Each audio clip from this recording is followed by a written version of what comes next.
Hello, everyone. Welcome to another rocking episode of Procurement Horizons. And today I have with me Amanda Prochaska, Procurement's Wonder Woman. I saw her in a Wonder Woman outfit and I was like, this is our Wonder Woman in procurement. So, very happy to introduce you all to her.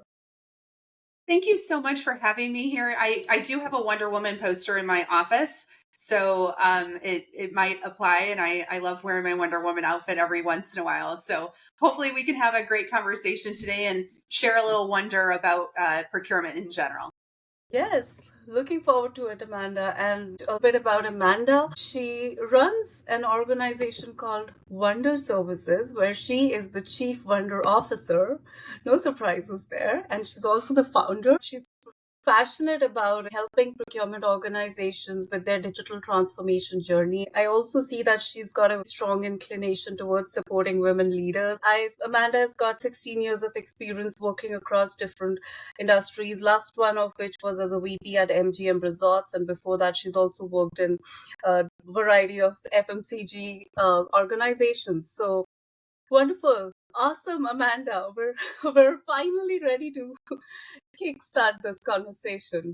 Perfect. I love that, and thank you so much for the introduction. It always makes me blush a little bit, like to think that 16 years in procurement and then almost 7 years at Wonder Services now. So it has been a wild ride, and I love sharing, particularly with women in procurement, kind of my journey, and if I could help in any way and leave a legacy, that's what it's all about.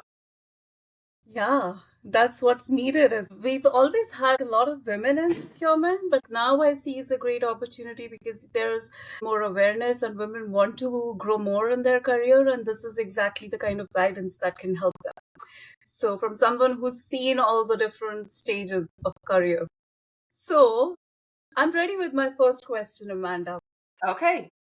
You've had a dynamic career in procurement and digital transformation. Could you share some of the key turning points in your journey that led you to So, do things differently? okay. So I fell into procurement like most people have, right? Like a lot of people didn't study to become part of procurement, although they might have studied supply chain.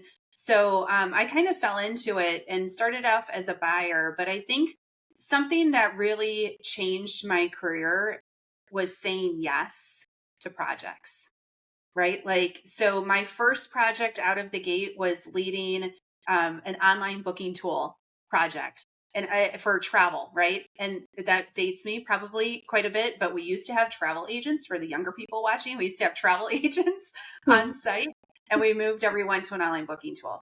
So that was like my first engagement, and that was a lot of change for the organization, for the executives. And then my career progressed through saying yes to SAP projects and yes to building out new teams. Like we built out a new vendor management team, and so it just happened that I kept on saying yes to things that I was curious about. Right, so I was like, oh, that might be fun to work on, or that might be a great initiative to get exposure to new technologies, new people, new areas of the organization. So I would say that my foundation of my career was through saying yes to additional projects that were not part of my day to day. Now, did that stress me out at times? Yes. Did it? I had two small kids at home. Yeah, it was a lot, right? It was definitely a choice that I made. It might not be the right choice for everyone, but it gave me the opportunity to work on so many different transformation projects that really launched me into promotions, a beautiful network of people that I now know, and the ability to start my own business here 7 years ago. Yeah, saying yes. That's key, especially like early in our journey, right? What we say yes to and what you shared just reminded me of my own first assignment in procurement where, I was kind of stepping into something unknown. It was not a lucrative assignment on paper. It was in facilities management, like being the procurement manager for facilities management. And my colleagues didn't want it because it wasn't lucrative enough at the time. And I stepped into it, and the way it grew over a period of 3 years, like that became the most sought out assignment because I became the first person from my company, Procter and Gamble at the time, to be sent to Europe on a new Right. assignment from that. And then everybody wanted that assignment. And your career has been absolutely cool. Like when we were chatting at a recent conference, your career has been absolutely dynamic. Took you all over the world, and so I'm assuming you said a yes to a lot that other people would have said probably no to or would have questioned. So it's Yeah, wild what adventures you can go on by saying yes to things. thank you. So, with just based on gut feel, assessing situations, understanding people, that's what I went with. But now I'm curious since we're talking about saying yes, and I Yes. know saying no is also equally Also important. said no. I also said no to things. Like I said Yeah, no to moving to Shanghai early in my career. I said no to moving to France. Both of those were because I met the love of my life and I did not want to move away from him, and we're still married to this day. And then I said no to several people have approached me over the last several years to go back into corporate. I've said no. I said no to Amsterdam. mm, Uh, Amsterdam was a move that could have been very interesting, but instead I took the job at MGM as the vice president there. So I did say no to a lot. Um, but where there was curiosity and benefit, when those two aligned in my life, it usually worked out really, really well. yeah. And what I'm noticing is that you were very intentional about like making sure that your personal life was staying aligned. Like you didn't want Yes, to give up one thing to pursue the other, which is important as well. it is. And you've probably heard me say this maybe in other forums, but I don't like the whole work-life balance. Like, I think that's a fallacy. And for most women, we get told that throughout our lives, like we need to figure out this Yeah, mythical yeah. work-life balance. And to me, I would rather scrap that and talk about priorities, right? What are my top priorities in my life, not work, not life, in my life in general. And then if I have those really clear, the decisions become much more clear, right? What I say yes to, what I say no to over time, as a mom, as a wife. A lot of those priorities have to do with my family. And if I can align what I'm doing in my day to day work to my priorities overall in my life, it works out really well. When we met last time, it was in September at ProcureCon, and I Yes. was lucky enough to hear this from you in person, one on one, and believe heard so many different ways of people doing that, and I could not relate to it so much because the way I have thought about it is somewhat similar. It's like after some initial mistakes, like being in two different locations after marriage for about 2 years, I learned from that mistake. Then when I had my daughter, my priorities changed considerably. So the way you put it, I want to do well in my career, but not at the cost of, let's say, if this is silver, I don't want to give up on gold because my Yes. my Right. family is my goal. Yeah, So we absolutely. need we Absolutely. And need that perspective. it, it, and it brings joy to life, right? Like that at the end of the day, we work because we enjoy our work. We work because we want to be providers. And there's probably a whole list of other reasons, but that shouldn't be at the expense of the rest of your life. And for me, the rest of my life is my family. And for others, it might be something else, right? But that's okay. It's just all about making sure that you have that prioritization and you can, once that's clear, everything else really falls in place. I'm into Yeah. that. Okay, so moving on. Now, you're somebody who can balance that people aspect, and the way you talk about technology, you make it so relatable, even for somebody who's not so well versed with it. So, I would love to know, looking back, what were some of the most cherished learnings from leading such large scale digital transformation initiatives? The first thing is usually when a digital transformation, quote unquote, and I'll talk about digital transformation here in a second, but um, during a large shift like that, it's usually not the technology that falters, right? It's usually the people that are using that technology that falter. And And it's not even the end users. Sometimes we make such complicated decisions from a process design standpoint, or we don't understand how that impacts the actual people who are going to be using it day to day. I remember we had a client that we were working with who I absolutely adored, but they designed like 25 to 28 different buying channels in their procurement process, which we probably all have, right? Like if we take a step back and we're like, well, it's distinct if we buy capital versus non-capital, and then it just goes from there. But they wanted to train all 28 of these buying channels to their end users, and it's like, well, if I'm a guy or a gal, I'm sitting in sales and I just want to order something, do I care? Like I just want to order it. So it's really taking a step back and understanding, what does that individual person need who's going to buy something, and how can we make that experience the best for them. And that's why I get so excited about the technologies that are coming out right now, because we can actually do that. I mean, we've taken bits and pieces. I was speaking to a group last week, and I was like, look, I'm not going to say the digital transformation hasn't worked in procurement, because it has, but did it get us to where we want to be? Probably not. So when I started, I used to get RFP responses and binders. Right? Do you remember? I don't know if you're probably too young to remember that day, but like we would get boxes, 10 to 12 binders per response per supplier, right? Like, so it was just like overwhelming, and then we would hand them out to people. So we're like, those days are gone, right? But did digital transformation truly get us to where we wanted to be? Probably not. This next era of AI probably will. It'll just be in a different way, a reimagined way. So anyway, I get really, really jazzed about progress in procurement.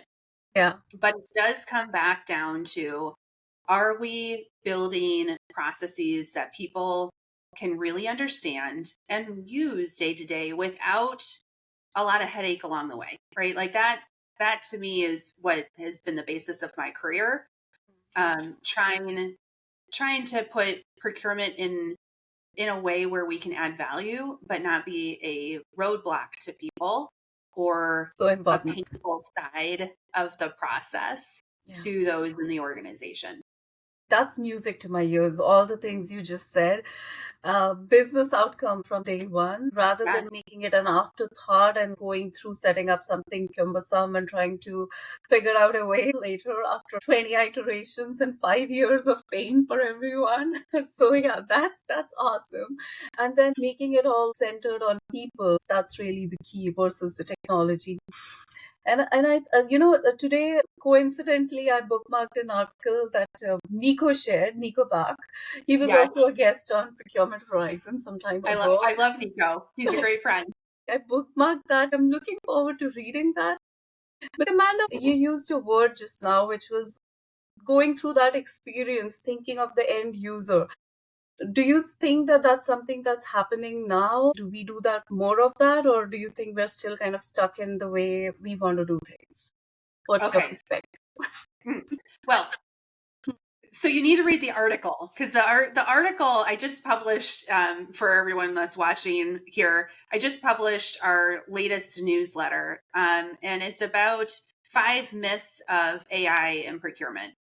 And so I go through some kind of tough topics, about job loss, job changes.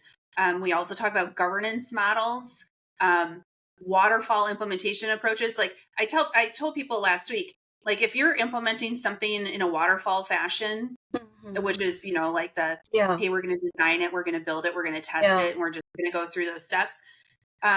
You're deploying an old technology, period. Most people that are designing governance models for AI right now are the people that are most I can't talk. The people that are fearing their jobs the most. Okay. Okay, so there's things The that are correlation. right. It comes down to people, right? This technology is super powerful, but if we don't think through how our mindsets have to shift alongside of it, it's going to fall apart very, very quickly. And our people are going to be lost. And that's what I don't want. Like as a mom, I don't want a future where my kids don't have a firm foundation to go get jobs, right? And they're about 8 years from that ish, right? So how do we as leaders right now build a really strong foundation in this new era of AI that is preparing our people and thinking through how we have to shift our mindsets to be able to accomplish that? So that's what the article is about. Okay. Now, I I particularly love this instance, going back to your question. We can finally reimagine procurement processes that are truly enabled by technology, okay? With this new AI capability. Before, and there's nothing wrong with this. I tell people all the time there was nothing wrong necessarily with a Coupa or Viva, even your ERP. But when you deployed those, and I helped people do it, you had to conform your process to the technology. Like if you wanted that to work, you needed to conform to the technology. Otherwise, you're customizing the technologies. They're hard to upgrade. It costs a lot more money and things really fall apart. So I would always recommend take your process, transform it to meet the technology. AI, it's whatever we want it to be, right?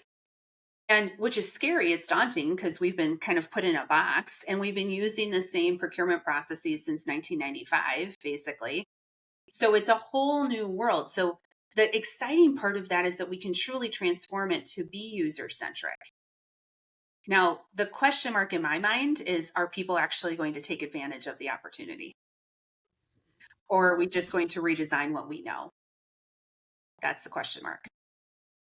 That is indeed a big question. So the way I interpret it is that, like we were used to this setup where we could take our time to come up with something, wait for it to get perfect, like when execute it.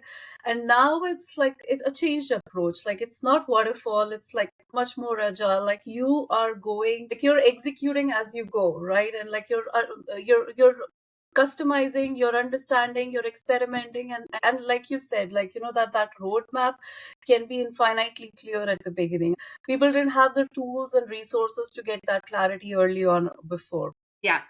And we're telling people, like, we have a 5D model now that replaces waterfall. Okay.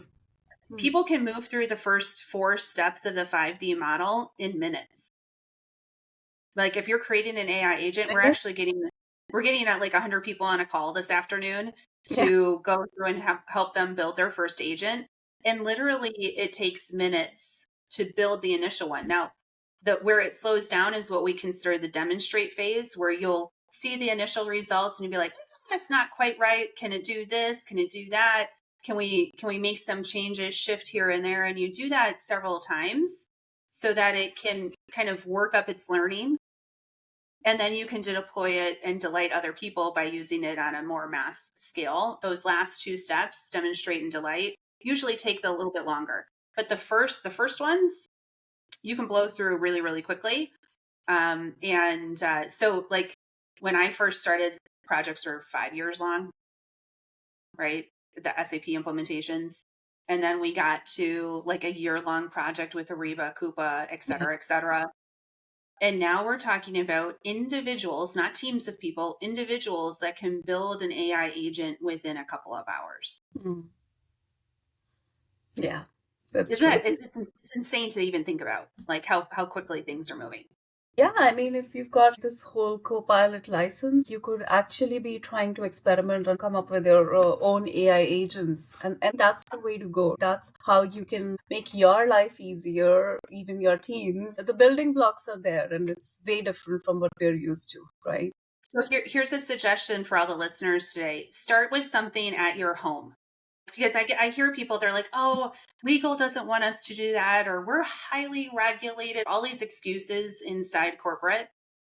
It's fine. It might be reality of the world that you're living in, but that doesn't mean you shouldn't be playing with the technology. So do something at home that will help you be more effective and spend less time doing the day to day and maybe more time with your family or your friends, etc. So that's what I've been, but you have to be playing at this point. Yeah. Yeah. And a lot of companies have these licenses now actually for employees to use. I'm familiar with quite a few of those. It is also something that that's being encouraged. Okay, now I'll change gears a little bit. And there's something that you talk about that kind of is become the reason why like to go to Amanda's post. Yes, of course, there's a lot of how you share about your faith and how you're applying it to your life. I'm very intrigued by that. And faith plays an important role in your life, and it's a part of your leadership style as well. So has it always been such a strong anchor, or did you like, include it as like a part of your professional personality, through like through the time? Okay, so no, it has not. So I've always been a faith-driven person. Like I believe in Christ. I always have, since a very early age. But it didn't. It really shifted for me around 2016. There were a couple of things that happened. I found a church that I really love, and I developed a deeper relationship with Christ at that moment in time. But I also went to a women in leadership conference, and there was a woman on stage. Her name is Judy Holler. I'll never forget it. She was up there. She's an improv artist, so she'll bring people up there and they'll improv, and then she'll talk about creativity and problem solving on the fly. And one of the things she said was, if you're not developing yourself, you cannot develop others. And I was like, as a leader, I was spending zero time developing myself. It was just all around managing the team, managing the work, my life at home, all of that stuff going on, but I was not spending a lot of time developing myself. So I started to go down that path and realized that I was missing a purpose of how I wanted to live my life. Not work, not home life. It was how I wanted to show up every single day. So I developed that. And then about a year later, maybe even a little bit less, one of my favorite scriptures talk about how we were born with power, a sound mind, and love, but not in fear. And I was like, you know what? My faith has dramatically shifted my life. It allowed me to make very big decisions like starting Wonder Services. And I am not going to fear sharing that part of my life anymore because it has helped me as a leader. It's helped me as a mom. It's helped me as a friend, as an entrepreneur. Like there's all kinds of good behind it. And so I started by sharing a scripture in my LinkedIn profile. That's all I did. It wasn't even a post. It was just in my LinkedIn profile. And I met the coolest people because of it. People reach out to me. So proud of you. I'm still fearing doing it, but I'm going to do it in other ways. I had a gentleman who's Muslim reach out to me and he's like, I just love how you're sharing your faith. Can we talk for an hour? And we had the most beautiful conversation about his faith and my faith and how it's dramatically shifted our lives. And it's opened opportunities in my business. It's opened opportunities in my personal life. And so now it's just part of who I am. And I'm sure there are people that don't agree with my faith and don't agree with what I share. That is okay. I am okay with that. Everyone has their opinions, but for me, this is a huge part of who I am. And if I can help others through sharing, then I'm going to do it. So that's a little bit about why the genesis of how all of that came together. Yeah, love that story. Thank you for sharing it, Amanda. You're And welcome. I was so curious about this ever since we met that I thought I really want to ask her that because we might not share the same faith, but the way you use it, it reinforces some of the things from my faith and that I want to be strong in implementing. There's a lot that faith teaches us. And you know what? If all of us can share who we are a little bit more, it shows other people that they can do the same, right? So even if it's not faith, it could be something else that is meaningful to you. Yeah, yeah. And so that to me, when people can show up who they are Mhm. and share what that is with others, it encourages this really great unity Yeah. in our culture. So that's ultimately a good thing. And I also like what you said. Not everybody will like that, or not everybody will identify that with that, and that's okay. So I want to share a little story of mine. Okay. Faith was always strong for me as well. Right. Tried to live by certain principles. It was time of my daughter's birth, and I went through some complications at the time, and there was the senior doctor who came every day. I was getting a bad news, and at one point there was a less than 10% chance of having a healthy baby, and I was at my lowest. So I spoke to this doctor who, I told him that this has been going on for a week. Every day I keep getting bad news. Is there anything you can do? And he tells me that there's nothing we can do, but faith can. So that's all he said to me. But faith can. The moment he said that, I've never shared this story, anywhere. Talking to you, it just brought that up. I didn't say anything. That day, like, we were in for a long haul. We went through 50 days of NICU after that. Like, my daughter came in pretty early. Like, she needed to grow. And like that faith kept it strong. Like, I mean, and the way he said it, like if he had said, have faith, I don't think it would have had the same effect. He said, but faith can. So he showed me a way. And I don't know if it's my faith in me or my faith in the higher power, but I need to keep going. I did, and turned out pretty well for us. That's when, like, now it's not on the back burner. I came back from maternity leave and I was a slightly different person because of that experience. I need to hold on to this because this is a defining moment for me as a mom, as a leader. And there's also a beauty in that. Like there's so much hard in life, right? Like it's hard around us. There's things that are totally out of our control that are hard. Like what happened with your child. I mean, that's out of your control. But there's still miracles and beauty in life. Yeah. Right? Yeah. And that to me is something to hold on to. Like as hard as life gets, to have faith that there's still miracles in life, that there's still beauty in life. Like even just walking around and noticing the sunset.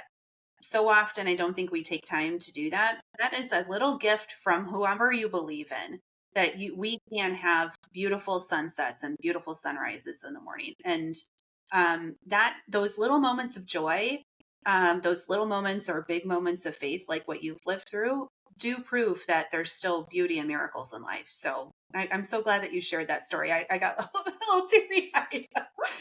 That's amazing. Oh, yeah, I didn't mean to make things like, too emotional. Yeah, like I do Yeah. believe in miracles, and in fact, that's what I call my daughter, Mireya, which is Spanish word for miracle. Oh, I love And yeah, like the more you believe in miracles, the more you see as well. it.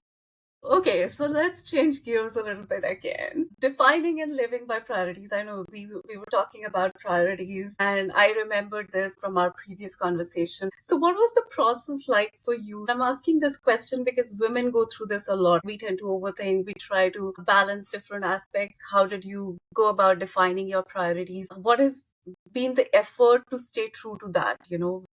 Oh, ooh, that's a really good follow-up question. I think it's easier to define it. To actually take action around it is a different story. But there were kind of two things that drove this. So first of all, I mentioned defining my purpose, right? Which really foundationally comes to living a very big life to show my daughters that they can. Right. And so taking a little bit of risk, living big adventures, um, working really hard at something, creating something new in the world. Like all of that goes into showing my daughters that they can.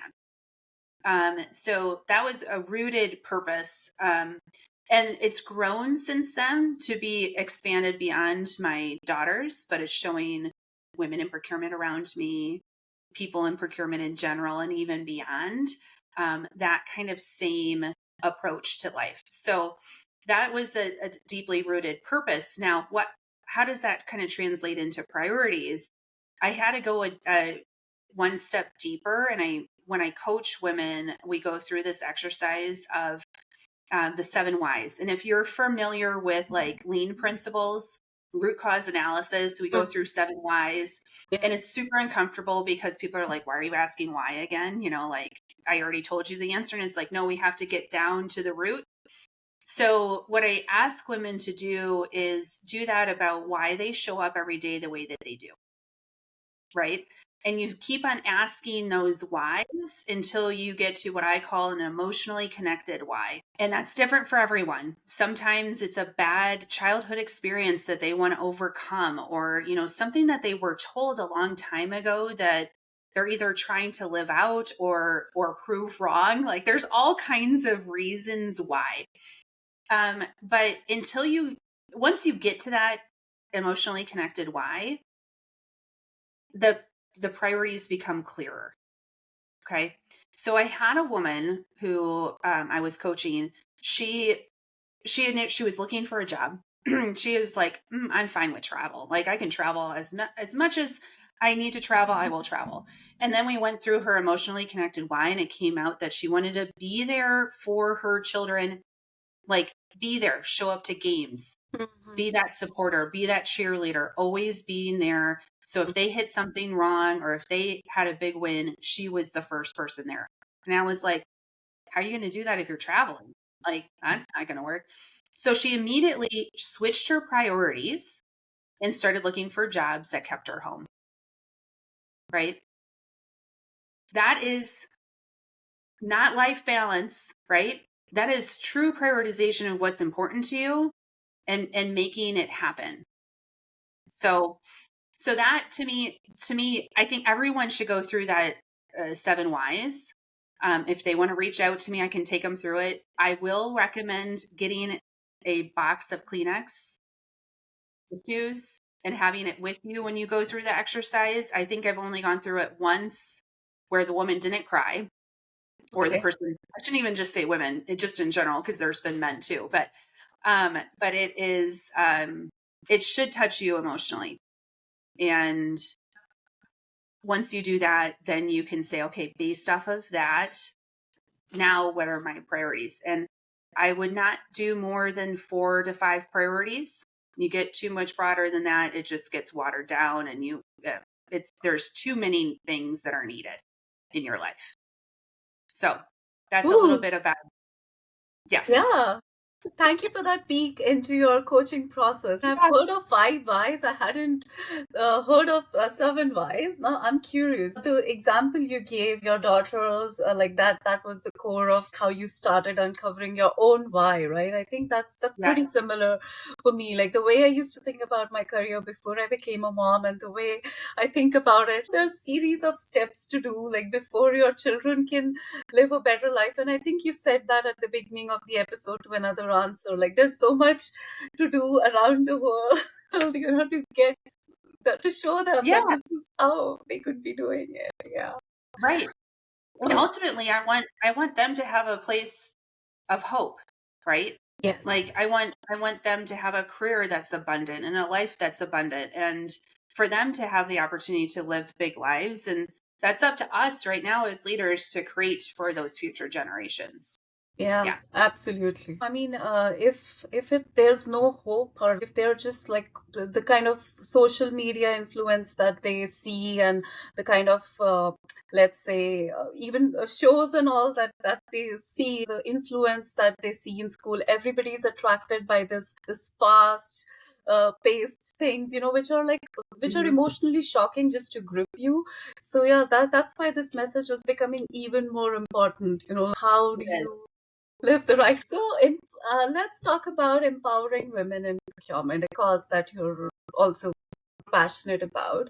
When it comes to women, what role do you think all of us could be doing in like creating workplaces where we lift each other up and build confidence for each other? Okay, so I will say that there's a dynamic shift that needs to happen within women in procurement. I'm seeing more women support women, but we've for so long, at least people who are my age or older, maybe even a little bit younger than me, leadership roles for women were so scarce.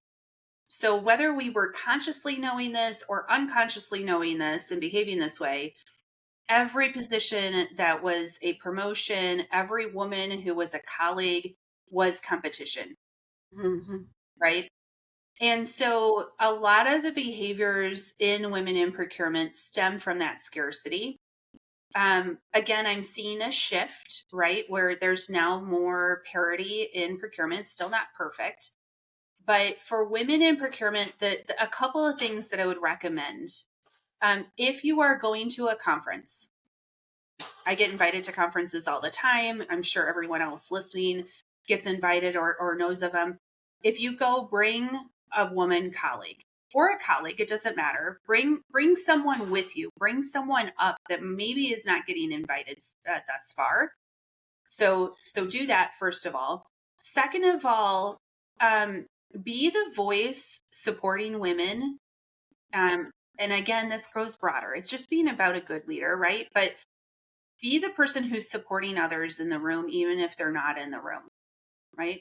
We have enough people who are critical. We have enough people who will look down upon people, but be that leader in the room who actually can speak positively about someone else and lift them up without them even being in the room. So the more we can practice that, and it has to be real, right? Like I'm not going to promote someone that not doing and not stepping into their role, but there are plenty of women who are, right? And we have the opportunity to help promote those women. Then the last thing that I would say is that we all, how do I want to say this?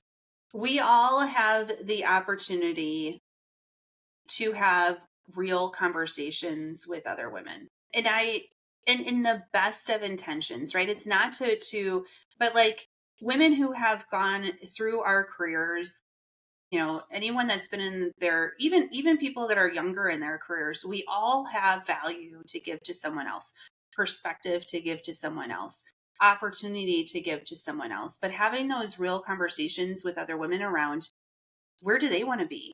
Do they uh, success is different for everyone. So it's not, I want to become a VP of procurement. It might be something completely different, but having those conversations with other women so you know what they're trying to achieve and then help them get there in little ways. It doesn't have to be huge ways. It can be little ways. So there was a woman at the last conference that I was just at who is brilliant in what she does, has never been on stage before speaking at a conference.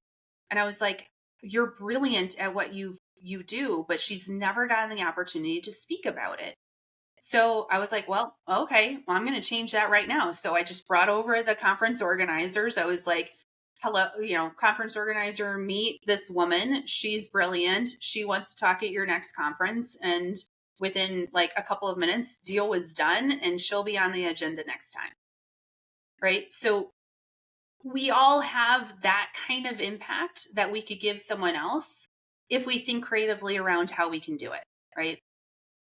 That to me is like how we get it done. Now, here's one other thing.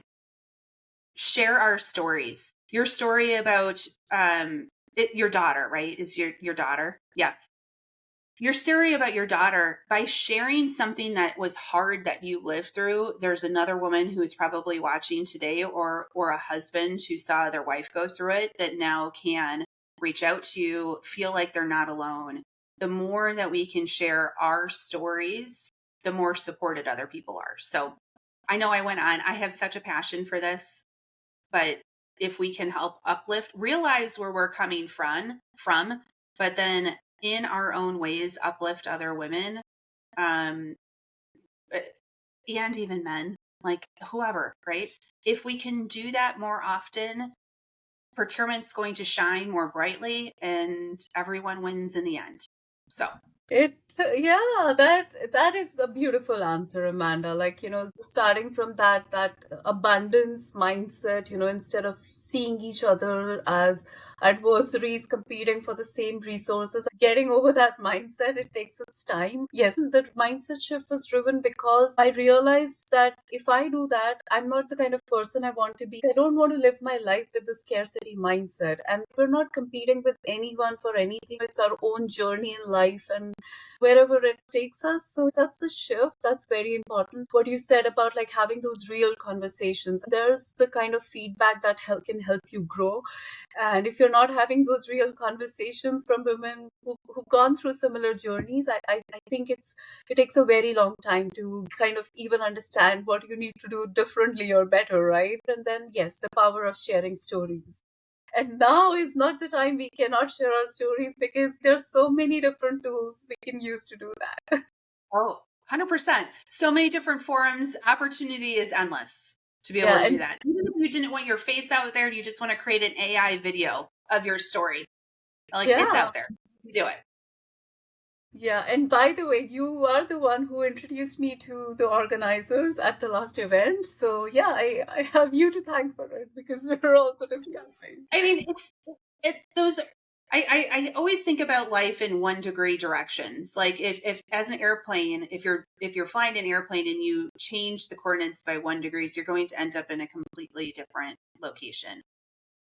To me, it's all about those 1 degree actions, right? Like it doesn't have to be significant, but if I could introduce you to a conference organizer and introduce someone else last week to a conference organizer, like, heck yeah, that's a win for you. It's a win for them. It's a win for us because we get to see you on stage. Why not? Yeah, and Yeah. you gave me some very nice public speaking tips. One of which I remember, like that one key takeaway. So that's going to be my Yes. last question for you today. I know Okay. we've been chatting for about 45 minutes, and I could go on for hours, but we both got some things. So my last question for you would be, what if you think there's one conversation you'd like to spark in for procurement folks? What would that be? Ooh. Okay. Let me think about this. There's so many. No, no, So take your time. No rush. no. Okay. So here's the thing, and you're right about the one takeaway. So when you're public speaking, I always think of if I can have one person take away one thing and have them take it back to their team and actually implement it, that is a win. I actually had a woman at this last conference that I was at who was on stage who heard me speak in the spring about a topic. She took it away and implemented it and was sharing the success of it on stage last week. It was so cool. Such a surreal moment.